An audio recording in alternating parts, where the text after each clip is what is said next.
रत्नागिरीतल्या रस्त्यावरचे खड्डे, निसर्गाच्या नियमाप्रमाणे जेव्हा पाणी साठतं एखाद्या जागेवरती, जे प्रवाहित नसेल तर ते थांबतं आणि त्यामुळं मग आपल्याला सगळ्यांनाच ते खड्डे लक्षात येत होते. म्हणजे टू व्हीलर गेला, फोर व्हीलरवाला गेला, खड्ड्यातनं असं होत होतं. आज त्यांच्या दृष्टीने एक चांगलं झालं आहे की पाऊस संपला आहे, पण खड्डे बुजवले गेलेले नाही आहेत, हे मी निदर्शनास देऊ इच्छितो.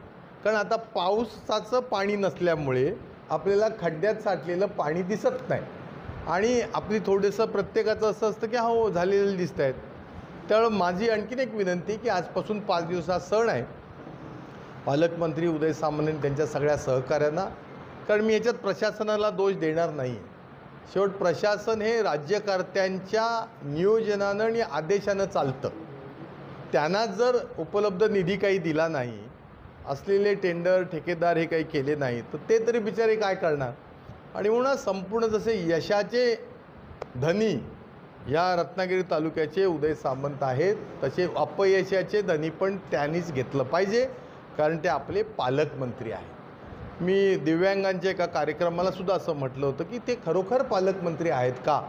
कारण पालक ह्याचा अर्थ इंग्रजीमध्ये त्याला आपण गार्डियन म्हणतो. 2014ला पण वोट चोरी झाली का ते पडले तेव्हा, आणि पुन्हा एकदा आता ते पडले तेव्हा पण वोट चोरी झाली का. मला असं वाटतं की ज्यांचा पराभव 3-3, 4-4 वेळा झालेला आहे त्यांनी आपलं पराभव लपवण्यासाठी मतदारांना दोष देऊन काही उपयोगाचं नाही. आणि आनंद आहे मला की अनेक वर्षानंतर कुठच्या तरी सामाजिक विषयावर माझ्या विरोधात का होईना पण त्यांनी काल घोषणा केली. परंतु खड्ड्याचं भरण्याचं काम व्यवस्थितरित्या सुरू आहे. आणि अजून एक महत्त्वाची गोष्ट तुम्हाला सांगतो.